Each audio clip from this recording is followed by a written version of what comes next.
बार फिर से स्वागत है आपका टीचर्स एकेडमी पे। आज हम लोग नेताजी सुभाष चंद्र बोस और उनके द्वारा संचालित आज़ाद हिंद फौज के बारे में पढ़ेंगे। भारत की स्वतंत्रता संग्राम की लड़ाई में, आज़ादी की इस लड़ाई में नेताजी का योगदान अविस्मरणीय है। उनके द्वारा किए गए कार्यों को हम नज़रअंदाज नहीं कर सकते। जिस तरीके से एक तरफ गांधी जी का पद था भारत की आज़ादी में, वहीं दूसरी तरफ एक युवा नेता के रूप में सुभाष चंद्र बोस जी की एक अहम भूमिका है। जहां गांधी जी असहयोग, सविनय अवज्ञा आंदोलन, भारत छोड़ो आंदोलन के जरिए आज़ादी में अपने योगदान को देते हैं तथा सत्य अहिंसा का मार्ग भारत की जनता को सिखाते हैं तथा आज़ादी के लिए सत्य और अहिंसा के मार्ग पर चल के आज़ादी पाने की दिशा को निर्देशित करते हैं। वहीं सुभाष चंद्र बोस जी इस घड़ी में ब्रिटिश सरकार के साथ युद्ध करने या उनके खिलाफ ऐसी रणनीति को अपनाने पर बल देते हैं जिससे हमें आज़ादी आसानी से मिल सके। यही गतिरोध की स्थिति नेताजी और गांधी जी के बीच में दिखाई देती है, जो आगे जाके हमें आगे के चरणों में समझ में आएगी। चलिए स्टार्ट करते हैं नेताजी के बारे में। तो नेताजी का जन्म 1897 में उड़ीसा के कटक में हुआ। स्टार्ट लिखते हैं, उनका जन्म कहाँ होता है नेताजी का? कटक में 1897 में। इसके बाद नेताजी अपनी पढ़ाई करते हैं लंदन में। लंदन में 1920 में नेताजी ICS की परीक्षा देने जाते हैं। वहाँ वो सेलेक्ट होते हैं और टॉप 4 रैंक स्थान प्राप्त करते हैं। उसके बाद वो 1 साल वहाँ रहते हैं। उसके 1921 में वो उस परीक्षा से त्याग पत्र दे के अपने पद को छोड़ के भारत की स्वतंत्रता संग्राम की लड़ाई में कूद पड़ते हैं और कांग्रेस में शामिल हो जाते हैं। उसी बीच क्या चल रहा होता है 1920 के दौर में? 1920 में भारत में असहयोग आंदोलन छिड़ा होता है गांधी जी के द्वारा। उस आंदोलन में सुभाष चंद्र बोस के द्वारा बढ़ चढ़ के हिस्सा लिया जाता है तथा वो आज़ादी की लड़ाई में अपने योगदान निभाते हैं। इसमें क्या होता है 1922 में, जब गांधी जी के द्वारा पहली बार असहयोग आंदोलन को वापस ले लिया जाता है या स्थगित कर दिया जाता है। घटना क्या थी पहले भी बताई थी। चोरी चौरा नामक स्थान पे एक थाने में कुछ युवाओं के द्वारा आग लगा देने की वजह से 22 अंग्रेज पुलिस कर्मचारी मर जाते हैं, जिसकी वजह से गांधी जी असहयोग आंदोलन को स्थगित कर देते हैं। इस घटना को सुभाष चंद्र बोस जी अपने शब्दों में कहते हैं कि इस बड़े मुहिम का जब आंदोलन इतनी तेजी से चल रहा था, उस स्थिति में इस आंदोलन को स्थगित कर देना भारत में एक राष्ट्रीय आपदा के समान है। पहली बार इस जगह गांधी जी और नेताजी के बीच में विचारों का गतिरोध दिखाई दिया। हालांकि दोनों की मंशा एक ही है, भारत को ब्रिटिश सरकार से या ब्रिटिश हुकूमत के चुंगल से मुक्ति दिलाना, बट दोनों की दिशा अलग है, दोनों की विचारधारा अलग है और उस विचारधारा का गतिरोध हमें हमेशा आगे इनके टाइम टू टाइम दिखाई देता गया। नेताजी कहते हैं ये तो वो घटना हो गई कि जब ऐसा लगता है जैसे कन्याकुमारी में कहीं कोई आग जनी हुई हो और उसका असर श्रीलंका के गांव में दिखाई दे। आप इस छोटी मोटी घटनाओं से विचलित होकर इतने बड़े मुहिम को कैसे स्थगित कर सकते थे? लेकिन गांधी जी का कहना होता है कि मुझे लगता है अभी ये भारत की जनता सही मायने में असहयोग या अहिंसा का अर्थ समझी नहीं है, इसलिए गांधी जी इस इतने बड़े मुहिम आंदोलन को एक झटके में स्थगित कर देती है। उसके बाद क्या होता है 1922 में, मैंने आपको पढ़ाया है पहले भी क्लासेस में कि CR दास और मोतीलाल नेहरू के द्वारा स्वराज पार्टी का गठन किया जाता है 1922 में। कहाँ होती है? इलाहाबाद में। सारा रिकॉल हो जाएगा आपका। तो नेताजी सुभाष चंद्र बोस उस पार्टी के एक सचिव के रूप में कार्य करते हैं, क्योंकि नेताजी अपना राजनीतिक गुरु किसे मानते थे? राजनीतिक गुरु पूछा जाए आपसे, नेताजी का राजनीतिक गुरु कौन है? तो CR दास, चित्तरंजन दास। ठीक है। तो नेताजी स्वराज पार्टी के सचिव के रूप में नियुक्त होते हैं और CR दास के नेतृत्व में अपने आगे की कार्य की रणनीति का संचालन करते हैं। हालांकि आगे जाके 1929-30 में ये स्वराज पार्टी पुनः कांग्रेस में विलय हो जाता है और फिर सुभाष चंद्र बोस जी कांग्रेस पार्टी के अंतर्गत रह के ही अपने कार्य को अंजाम देते हैं। उसी बीच 1928 में जब मोतीलाल नेहरू जी के द्वारा नेहरू रिपोर्ट प्रस्तुत की जाती है और उस रिपोर्ट में वो 2 साल के अंदर डोमिनियन स्टेट की बात करते हैं, तब पहली बार सुभाष चंद्र बोस और जवाहरलाल नेहरू जी के द्वारा इस मुद्दे पर आवाज़ उठाई जाती है कांग्रेस में और कहा जाता है कि हमें डोमिनियन स्टेट नहीं चाहिए, हमें तो पूर्ण स्वराज चाहिए। लेकिन अगर बहुत ज़्यादा गतिरोध की स्थिति होने पे नेताजी और जवाहरलाल नेहरू जी के प्रयासों से उस डोमिनियन स्टेट के लक्ष्य को 1 साल का कर दिया जाता है और कहा जाता है अगर गवर्नमेंट या ब्रिटिश सरकार इसके बारे में नहीं सोचेगी तो हम पूर्ण स्वराज को अपना लक्ष्य बनाएंगे और आगे की रणनीति जैसे सविनय अवज्ञा आंदोलन को स्टार्ट करेंगे। इतना क्लियर था ना कहानी। फिर वही होता है कि सरकार के द्वारा डोमिनियन स्टेट की बात को नहीं सुना जाता और 1929 में पूर्ण स्वराज को अपना लक्ष्य घोषित कर दिया जाता है, जिस लक्ष्य को घोषित करने में सुभाष चंद्र बोस जी का बहुत ही अहम रोल है। ठीक है, जैसे हमने बताया 1929 में लाहौर में रावी नदी के तट पे जवाहरलाल नेहरू जी के द्वारा क्या होता है, पूर्ण स्वराज का लक्ष्य घोषित किया जाता है और आगामी हर 26 जनवरी को भारत का पूर्ण स्वराज बनाने की, स्वतंत्रता दिवस मनाने की घोषणा की जाती है। वहाँ से उनकी कार्य पद्धति थोड़ी सी अलग हो जाती है। उसके बाद सुभाष चंद्र बोस जी का रोल दिखाई देता है आपको 1938 में हरिपुरा अधिवेशन।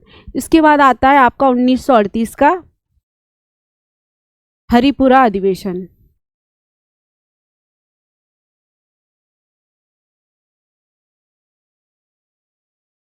हरिपुरा अधिवेशन में पहली बार नेताजी सुभाष चंद्र बोस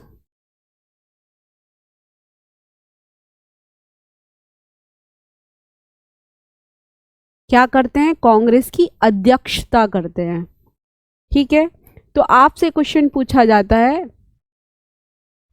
कि पहली बार सुभाष चंद्र बोस जी के द्वारा किस अधिवेशन की कांग्रेस की अध्यक्षता की गई। तो नेताजी के द्वारा पहली बार 1938 के हरिपुरा अधिवेशन में कांग्रेस के अध्यक्ष पद का नेतृत्व किया गया। इस अधिवेशन में नेशनल प्लानिंग कमीशन का गठन होता है। सुभाष चंद्र बोस जी के अध्यक्षता में नेता जवाहरलाल नेहरू की अध्यक्षता में इसका गठन होता है। मतलब Jawaharlal Nehru ji national planning commission का प्रस्तुत करते हैं। ठीक है, इतना क्लियर है। इसके बाद 1939 में एक होता है आपका अधिवेशन, कहाँ पे, त्रिपुरी में, त्रिपुरी अधिवेशन।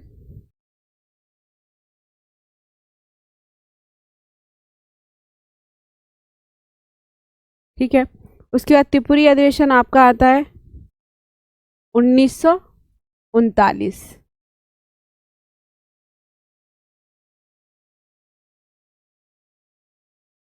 अधिवेशन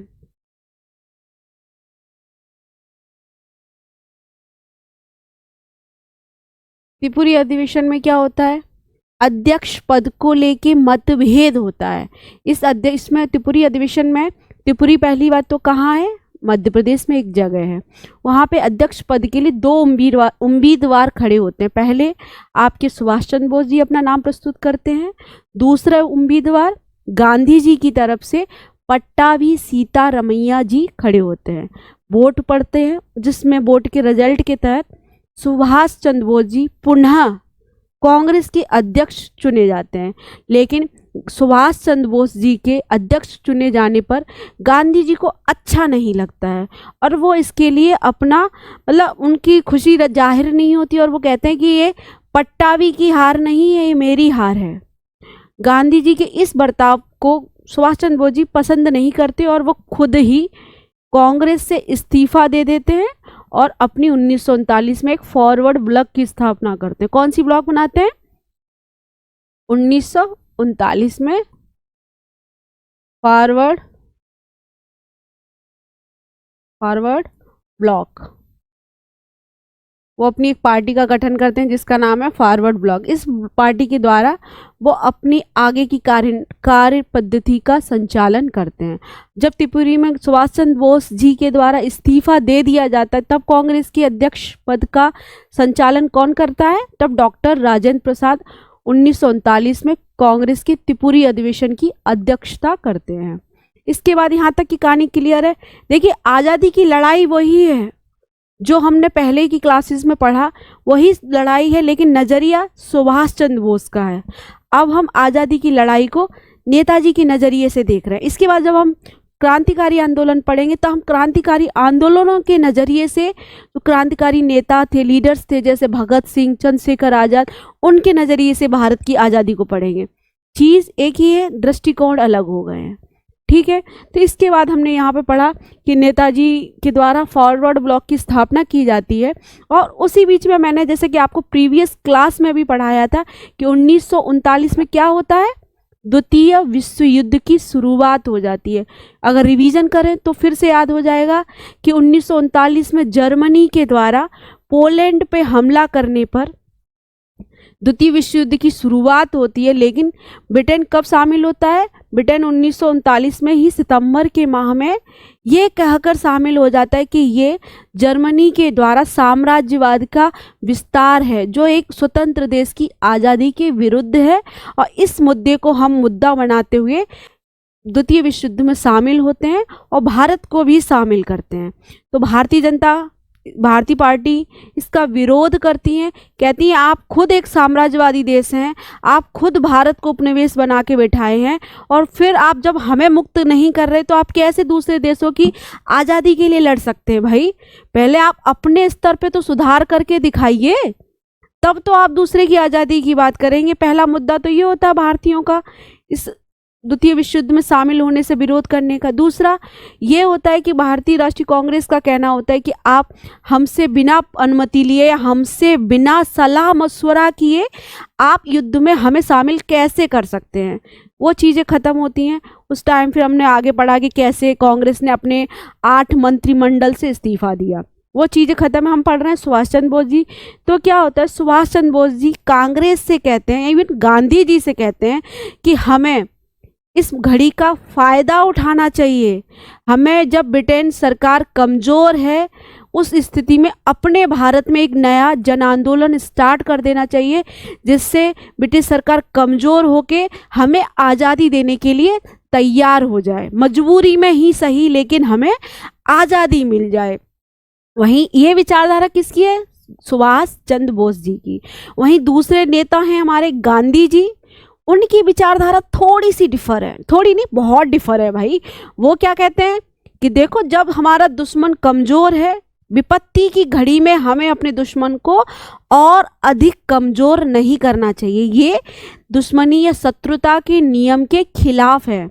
उन्होंने कहा हम आज़ादी की मुहिम छेड़ेंगे, लेकिन जन आंदोलन के रूप में नहीं छेड़ेंगे, हम व्यक्तिगत रूप से आंदोलन चलाएंगे, जिसका परिणाम क्या होता है? व्यक्तिगत सत्याग्रह। तो गांधी जी और सुभाष चंद्र बोस जी के बीच में अलगाव हो जाता है, कार्य पद्धति अलग हो जाती है। नेताजी अलग तरीके से आज़ादी चाहते हैं, वो इस घड़ी में फ़ायदा उठाना चाहते हैं। वहीं गांधी जी इस घड़ी में भी अहिंसक बने रहना चाहते हैं। देख रहे हैं ना आप, अहिंसक बन के हम आज़ादी चाहिए, इतना भी ठीक है, उनकी मर्जी।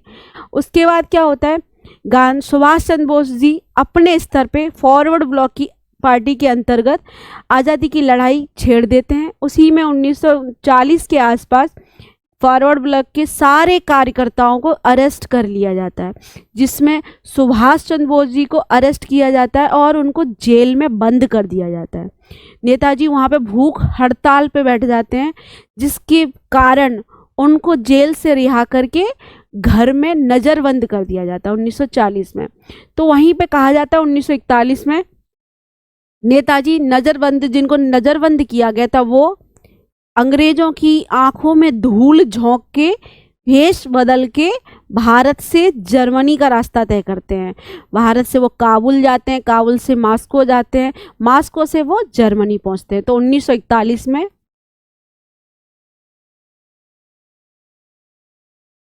सुभाष चंद्र बोस जी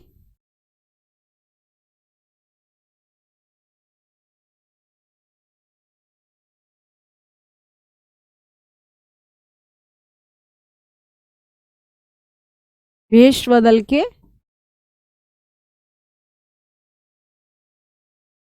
कर जाते हैं। ठीक है, बदल कर कहाँ जा रहे हैं? जर्मनी। तो जर्मनी वो किस रास्ते से जा रहे हैं? भारत से पहले वो जाते हैं काबुल, काबुल अफगानिस्तान, फिर जाते हैं वो मास्को रूस, फिर वो जर्मनी पहुंचते हैं। ठीक है, इतना क्लियर है आप लोगों को? तो इस बीच में वो नाम बदलते हैं मोहम्मद जियाउद्दीन। मोहम्मद जियाउद्दीन का नाम लेके नकली पासपोर्ट बना के वो जर्मनी पहुंचते हैं। यहाँ तक की बात क्लियर है? भारत में उनके किए गए योगदान पता है? बता दिए सारे एक लाइन में मैंने क्या क्या क्या क्या किए। अब उनकी आज़ाद हिंद फौज में शामिल होने की कहानी शुरू होती है। इसको अगर एक कहानी के रूप में पढ़ेंगे तो आपको इंटरेस्टिंग लगेगा। अगर आप ओनली फैक्ट्स रटने की कोशिश करेंगे तो हिस्ट्री कभी फैक्ट्स के रूप में याद नहीं की जा सकती। जब तक आप हिस्ट्री को एक इंटरेस्ट बना के back story, present story and future story से कनेक्ट नहीं करेंगे तब तक हिस्ट्री समझ में नहीं आई। समझ लेंगे, रटेंगे, भूल जाएंगे। कहते हैं ना, हिस्ट्री बड़ी बेवफा, रात को पड़ी सुबह हो गई सफ़ा, वो वाली कहानी हो जाती है हिस्ट्री के साथ। तो गांधी, यहाँ सुभाष चंद्र बोस जी कहाँ पहुंचे? आपके जर्मनी पहुंच गए। जर्मनी पहुंच के वो 1941 में फ्री इंडियन लीजन, स्वतंत्र भारतीय सेना का गठन करते हैं। वहां पे वो किन सैनिकों को शामिल करते हैं? वो सैनिक जिनको जर्मनी के द्वारा ब्रिटेन भारतीय जो सेना को बंदी बनाया गया था, कुल 4,500 के आसपास सैनिक थे, उनको प्रेरित करके, उनको देशभक्ति की बातें सुना के नेताजी एक फौज बनाते हैं जिसका नाम रखते हैं free Indian legion. Free Indian legion का गठन करते हैं जिसमें कुल 4,500 के आसपास सैनिक शामिल होते हैं। यहीं पे इन सैनिकों के द्वारा जय हिंद का नारा दिया जाता है। सुभाष चंद्र बोस के द्वारा इन सैनिकों को जय हिंद कहा जाता है। दिल्ली चलो, यहाँ पे भी दिल्ली चलो कहा गया। और यहाँ पे सेना के द्वारा इनको नेताजी कह के संबोधित किया जाता है ना। यहाँ पे इनके द्वारा जनगण मनगण गाया जाता है, सुभाष चंद्र बोस जी के द्वारा तिरंगा फहराया जाता है। यहीं पे सुभाष चंद्र बोस जी हिटलर से मिलते हैं और हिटलर उन्हें नेताजी कह के संबोधित करते हैं। वहीं से नेताजी का जो शब्द है ना, हिट हो गया, फेमस हो गया नेताजी का। तो सुभाष चंद्र बोस जी हिटलर से मिले, हिटलर से अपने आगे की कार्य पद्धति के बारे में बोलते हैं कि आपका हमें सहयोग चाहिए। लेकिन वहाँ कुछ अलग कंडीशन स्टार्ट होती है, देखते हैं वो कि वहीं जर्मनी रूस के साथ युद्ध कर देता है। तो जर्मनी का युद्ध रूस से हो गया और फिर हम जर्मनी की मदद लेंगे। इवन इसका क्या मतलब निकला कि हम रूस के दुश्मन हो गए। दुश्मन का दुश्मन दुश्मन होता है ना। तो अगर सुभाष चंद्र बोस जर्मनी से सहयोग लेंगे, जर्मनी अगर ब्रिटेन की विरुद्ध हमारी मदद कर रहा है तो दूसरी तरफ रूस के खिलाफ भी तो है। और सुभाष चंद्र बोस जी इसको नहीं स्वीकार करना चाहते थे कि हम ब्रिटेन से युद्ध के चक्कर में रसिया से दुश्मनी ले लें। तो सुभाष चंद्र बोस जी उस स्थिति में जर्मनी से सहयोग ना लेने का फैसला करते हैं। ठीक है, उसके बाद क्या होता है, उसी समय जर्मनी के, जब ये चीज़ जर्मनी में चल रही होती है, उसी समय जापान में कुछ भारतीय होते हैं जिसमें रास बिहारी बोस, कैप्टन मोहन सिंह, कुछ लोग वहाँ हैं। वो लोग भारत की आज़ादी के लिए कुछ कार्य कर रहे हैं। वहीं पे एक आज़ाद हिंद फौज का गठन 1942 में किया जाता है। तो हम आ जाते हैं जापान में। ठीक है, तो जापान में क्या हो रहा है, कैप्टन मोहन सिंह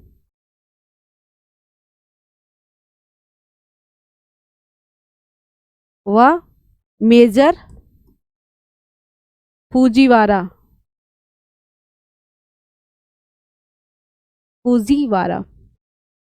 के द्वारा एक सेना का गठन किया जाता है। एक सेना का गठन किया जाता है जिसको वो आजाद हिंद फौज कहते हैं पहली बार। ठीक है, ये कब हो रहा है, 1942 में। तो आपसे क्वेश्चन पूछा जाता है कि पहली बार आजाद हिंद फौज का गठन किसके द्वारा किया गया, मोहन सिंह। किसके सहयोग से, फूजीवारा। हिस्ट्री क्या है, इसकी कहानी क्या है, आखिर क्या विचारधारा रही मोहन सिंह की आज़ाद हिंद फौज को गठन करने की, और जापान ने क्यों सहयोग किया, और कौन लोग इसमें सेना में शामिल थे। दोनों तीनों चीज़ इंपॉर्टेंट है।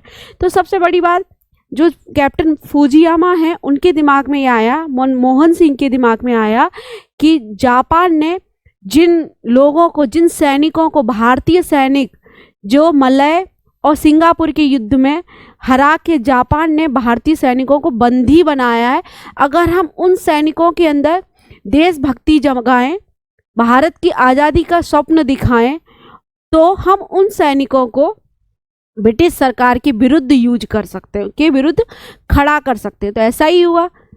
मोहन सिंह और फुजीवारा ने मिलके उन सैनिकों को इकट्ठा किया, उनको देश प्रेम की भावनाओं से प्रेरित किया, और उन्होंने इस मंशा के साथ इस दल का गठन किया कि हम इन सैनिकों की मदद से ब्रिटिश सेना को हराने का कार्य करेंगे। होता है, चलता है, काम स्टार्ट हुआ। लेकिन क्या होता है, बीच में कुछ गतिरोध की स्थिति पैदा हो जाती है, कुछ सैनिकों के रेशियो को लेकर गतिरोध हो जाता है कि जापान का मत था कि इस सेना में जो सैनिक हैं वो जापान के ज़्यादा रहे ताकि वेटेज हमारा अधिक रहे। ऐसा ना हो कि भारतीय सैनिक ज़्यादा हो गए और कोई परिस्थितियां बदली और उन परिस्थितियों में कहीं इसी सेना ने हमारे ऊपर अटैक कर दिया, तो उस गतिरोध की स्थिति में सेना, ये दल भंग हो जाता है और मोहन सिंह को पुनः जेल में डाल दिया जाता है। उसके बाद क्या होता है, आपके एक व्यक्ति हैं, आपके रास बिहारी बोस। रास बिहारी बोस ये भारतीय क्रांतिकारी नेता हैं जी। पुनः टोक्यो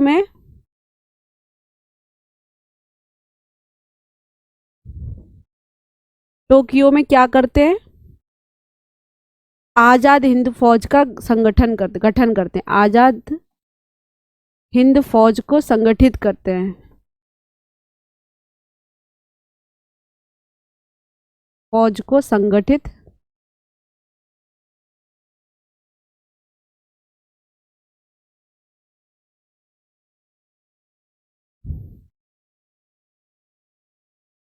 मतलब जो आज़ाद हिंद फौज का गठन मोहन सिंह के द्वारा किया गया, उसका संगठन या फिर से संगठित किसके द्वारा किया गया, रास बिहारी बोस के द्वारा टोक्यो में। क्वेश्चन पूछा जाता है एग्जाम में कि आज़ाद हिंद फौज किसके मस्तिष्क की उपज है, किसके मस्तिष्क में पहली बार ये विचार आया कि भारतीयों की आज़ादी की लड़ाई में एक फौज का गठन किया जाना चाहिए जिसका नाम आज़ाद हिंद फौज रखा गया।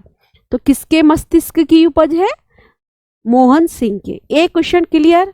अब आता है कि इन्होंने, रास बिहारी बोस ने आज़ाद हिंद फौज का संगठन किया, उनकी एज बढ़ चुकी थी, तो वो देखते हैं कि जर्मनी में सुभाष चंद्र बोस जी हैं जो सहयोग चाह रहे हैं, तो जर्मनी से सहयोग वो ले नहीं रहे हैं अब, तो क्यों ना हम उनको जापान बुलाएं और जापान की जो सेना है उसका नेतृत्व उनके हाथों में सौंप दिया जाए और उसके बाद इस आज़ादी की लड़ाई में एक नया क्रांतिकारी कदम उठाया जाए। वही होता है, रास बिहारी बोस के द्वारा नेताजी सुभाष चंद्र बोस को जापान आमंत्रित किया जाता है। जापान वो 1943 में जून के माह में आते हैं। सुभाष चंद्र बोस जी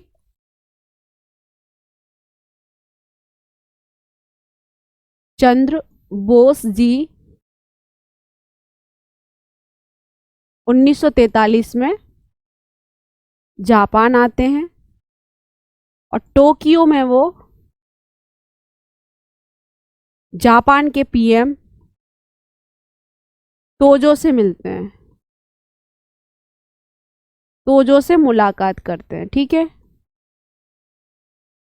तोजो से मुलाकात करते हैं और कहते हैं कि हम आपका सहयोग चाहते हैं, जापान देश का हम ब्रिटेन सरकार के विरुद्ध, ब्रिटिश हुकूमत के विरुद्ध आपकी सेना का या आपका सहयोग चाहते हैं कि आप लोग हमारा साथ दीजिए और ब्रिटिश हुकूमत को भारत से निकाल फेंकने में हमारे साथ कदम से कदम बढ़ाइए।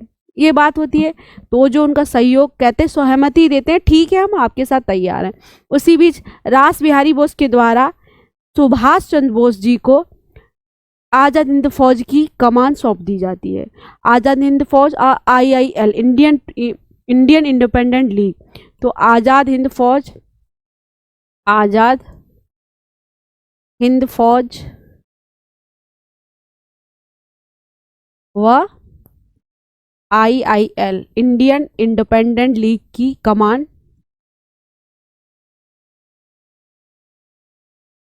नेताजी को सौंप दी जाती है। ठीक है, इतना क्लियर।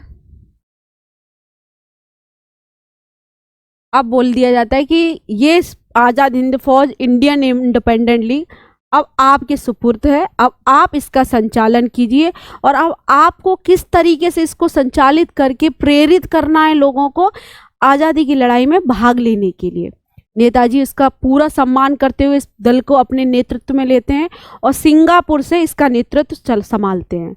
सिंगापुर जो जापान के द्वारा जीता गया एक क्षेत्र है, जहां से सिंगापुर से सुभाष चंद्र बोस जी के द्वारा आज़ाद हिंद फौज का संचालन किया जाता है। तो वहीं पे आज़ाद हिंद फौज के जो नेताजी हैं उनके द्वारा 1943 में ही सितंबर के माह में, सितंबर के आसपास की बात है, नेताजी के द्वारा वहां पे आज़ाद हिंद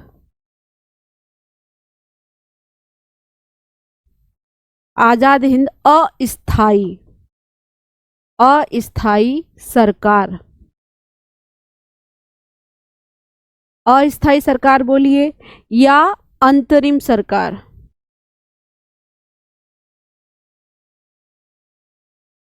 सरकार का गठन किया जाता है। इतना क्लियर आया। पूछा जाता है नेताजी ने आज़ाद हिंद अस्थाई सरकार या अंतरिम सरकार का गठन कहाँ से किया? सिंगापुर से। इतना क्लियर।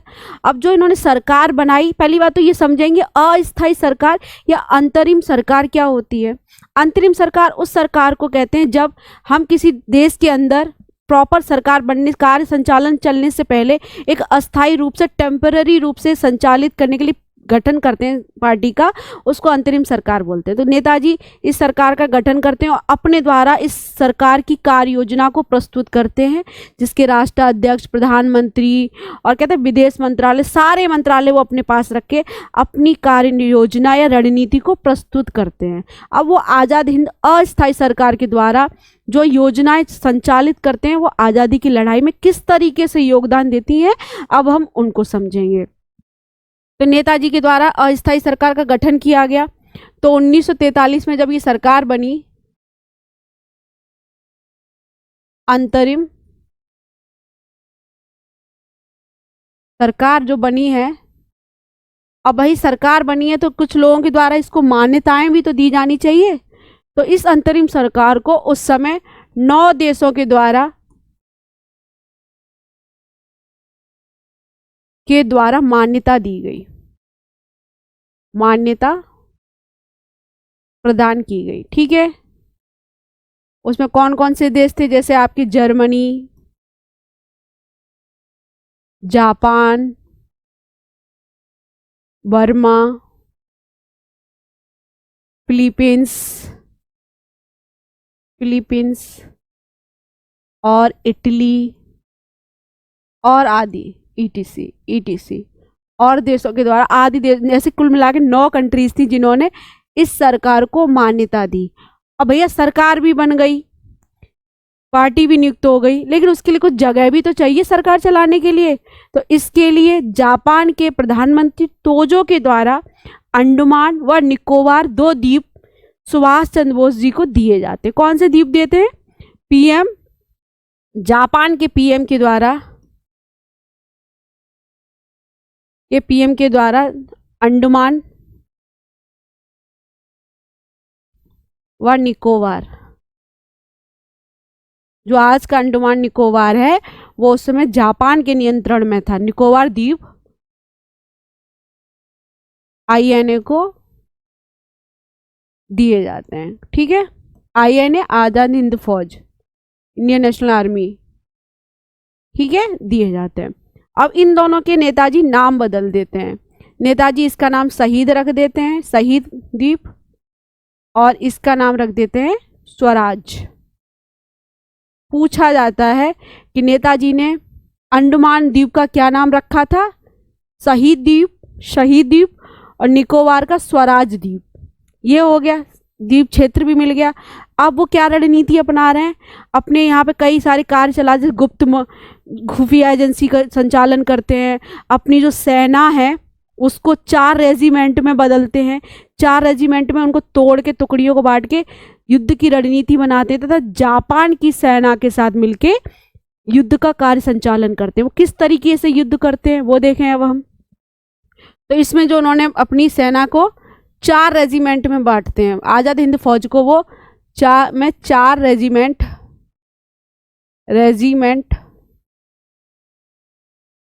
बनाते हैं। कौन कौन सी रेजिमेंट है उनकी? पहली है सुभाष रेजिमेंट,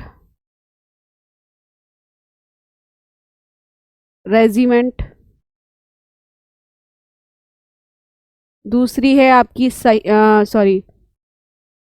आजाद रेजिमेंट, तीसरी है आपकी नेहरू, और चौथी है आपकी गांधी। बाद में कुछ टाइम बाद महिलाओं के लिए भी वो रानी लक्ष्मीबाई रेजिमेंट का गठन करते हैं। ठीक है, इस तरीके से वो 4 रेजिमेंट को बनाते हैं, जिनकी सैनिक टुकड़ियों के अलग अलग लीडर बनाए जाते हैं, और ये अपने यूनिट का संचालन करते हुए भारत में दक्षिण पूर्व वाले एशिया से, बर्मा से होते हुए इधर कोशिश करते हैं, यहाँ पे कोहिमा, इम्फाल के रास्ते भारत में प्रवेश करते हैं। इसको क्या बोला गया?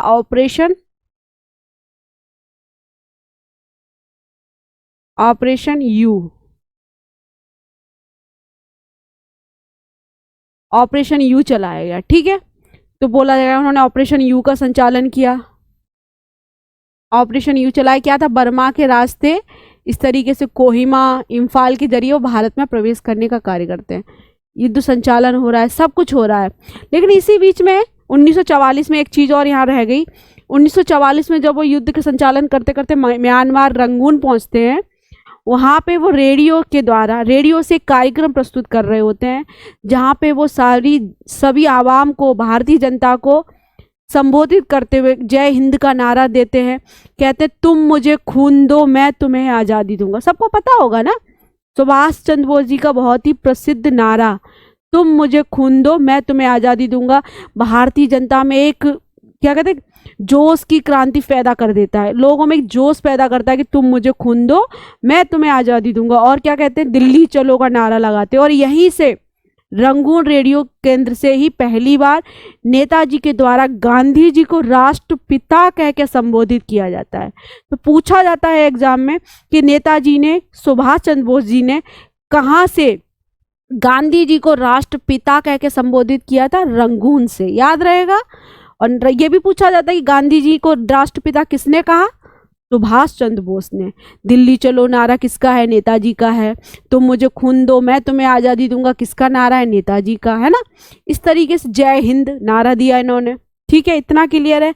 तो इस बीच में सब ये चीज़ चल रही होती है। उसी बीच में 1945 में आते आते एक घटना घटती है। घटना क्या होती है? जापान के द्वारा अमेरिका के पर्ल हार्बर पे बम फेंक दिया जाता है। जापान को लग रहा था कि हम जीत रहे हैं, तो अमेरिका जैसे शक्तिशाली देश पे हम हमला करेंगे तो वो भी तो भैया बदले में कुछ करेगा ना। कहते ना, विनाशकालीन विपरीत बुद्धि, वही हुआ। जापान ने पर्ल हार्बर पे अटैक किया। जापान ने अमेरिका के पर्ल हार्बर पे अटैक किया, और अमेरिका ने क्या किया? एक साथ 2 जगह बम फेंक दिया, हिरोशिमा और नागासाकी पे। सबको पता होगा 6 अगस्त 1945 और 9 अगस्त 1945 की घटना को हम लोग आज तक नहीं भूल पाए। उस घटना के बाद अब जापान में आज तक अपंग बच्चे पैदा होते, कि वो रेडिएशन इतनी हार्मफुल थी। उसके बाद कई पीढ़ियों तक बच्चे, मतलब स्वस्थ बच्चे पैदा ही नहीं हुए। रेडिएशन का इम्पैक्ट दीर्घकालिक था। तात्कालिक तो सब विनाश हुआ ही, दीर्घकालिक रूप से पीढ़ी दर पीढ़ी अपंग पैदा होती गई। तो हिरोशिमा और नागासाकी पे अमेरिका के द्वारा 6 अगस्त और 9 अगस्त को बम फेंकने के बाद जापान ने आत्मसमर्पण कर दिया। जापान युद्ध में हार गया। अब जापान युद्ध में हार गया और हम आज़ाद हिंद फौज जो जापान के सहयोग से भारत में क्या कहते हैं इम्फाल तक पहुंच गई थी, वो भी हार गई। इसका ही परिणाम हुआ ब्रिटेन सरकार के द्वारा भारतीय सेना की जो टुकड़ी, आज़ाद हिंद फौज की सैनिक टुकड़ियों को गिरफ्तार कर लिया जाता है। यहाँ तक क्लियर। इसी बीच में एक घटना होती है 18 अगस्त 1945 को ताइवान, एक जहाज एरोप्लेन जा रहा होता है, एक न्यूज आती है एकदम अचानक से कि नेताजी सुभाष चंद्र बोस जी का यान दुर्घटना में निधन हो गया। हालांकि उनकी डेड बॉडी नहीं मिली और उनकी मृत्यु आज भी कहते ना एक रहस्य का विषय बनी हुई है कि क्या सच में वो नेताजी उस समय निधन हो गया था या फिर उन्होंने फिर से पुरानी अपनी कार्य पद्धति की तहत रूप बदल के कहीं और चले गए। जो उनका पैटर्न था ना भेष बदल के जाना, क्या ऐसा तो नहीं वो फिर से भेष बदल के दूसरी जगह चले गए और दुनिया के सामने ये दिखाया गया कि 18 अगस्त 1945 को वो यान दुर्घटना में शहीद हो गए। जो भी है, ना उनकी बॉडी मिली ना कोई तथ्य मिला, इसलिए यही माना गया कि 18 अगस्त 1945 को नेताजी यान दुर्घटना में शहीद हुए। वो घटना वहाँ ख़त्म हुई। अब बारी आती है आज़ाद हिंद फौज की जो सैनिक थे उनके साथ क्या हुआ। उनके साथ भैया आसानी से तो छोड़ेगी नहीं ना ब्रिटेन गवर्नमेंट।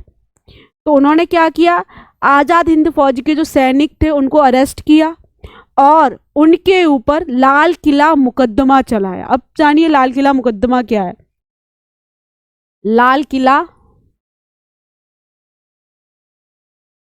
मुकदमा 1945 क्या है।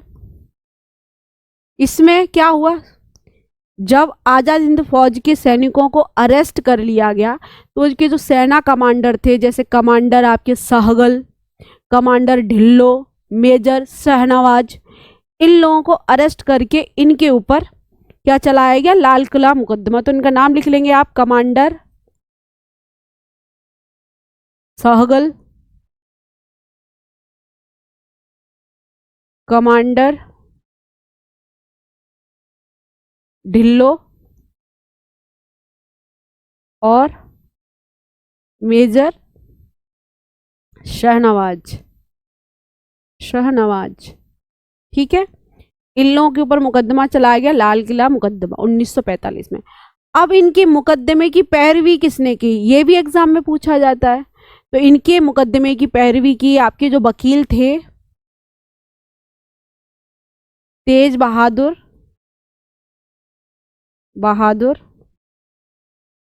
सप्रू, जवाहरलाल नेहरू,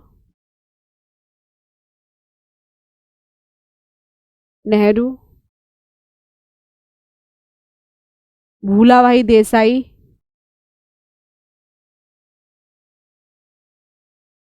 और भी थे देसाई, काटजू थे एक व्यक्ति। इन लोगों ने मुकदमे की पैरवी की। हालांकि हम मुकदमा हार गए। तो मुकदमे के हारने के बाद इन के लोगों को मृत्यु दंड की सजा सुनाई गई। लेकिन भारतीय जनता ने इसके विरुद्ध आंदोलन किया और उन्होंने नारेबाजी लगाई, लाल किले को तोड़ दो, आज़ाद हिंद फौज को छोड़ दो। इस तरीके से उन्होंने नारेबाजी की, बहुत सारे जन आंदोलन चलाए, जिसकी वजह से लॉर्ड वेवल जो उस समय भारत के गवर्नर जनरल थे, उन्होंने इनकी मृत्यु दंड की सजा को उम्र कैद में परिवर्तित कर दिया। पहली बार कुछ हुआ है, अंग्रेजों के द्वारा मृत्यु दंड को उम्र कैद में ट्रांसफर किया गया। एक तरीके से ये जीती थी। तो ये पूरा सिलसिला था नेताजी के द्वारा 1897 में जन्म लेने से लेके 1945 तक की कहानी का क्रम। उन्होंने किस तरीके से अपनी इस उम्र में, कम उम्र क्या, 45 साल इधर और 47 साल की, 48 साल की उम्र में जो उन्होंने योगदान दिया भारत की आज़ादी को, वो अविस्मरणीय है। उनके द्वारा किए गए योगदान को हम कभी नहीं भूल सकते। भारत की आज़ादी की लड़ाई में हर एक हर एक व्यक्ति का, हर एक हस्ती का एक अपना अहम रोल है। जिस तरीके से गांधी जी की भूमिका है, जिस तरीके से सुभाष चंद्र बोस जी की भूमिका है, जवाहरलाल नेहरू जी की भूमिका है, या फिर रविन्द्रनाथ टैगोर की भूमिका है, इवन क्रांतिकारी लोगों की भी, नेताओं की भी अपनी अहम भूमिका है। हर व्यक्ति का अपनी आज़ादी की लड़ाई में एक अहम रोल है, जिसको हमें हमेशा याद रखना चाहिए।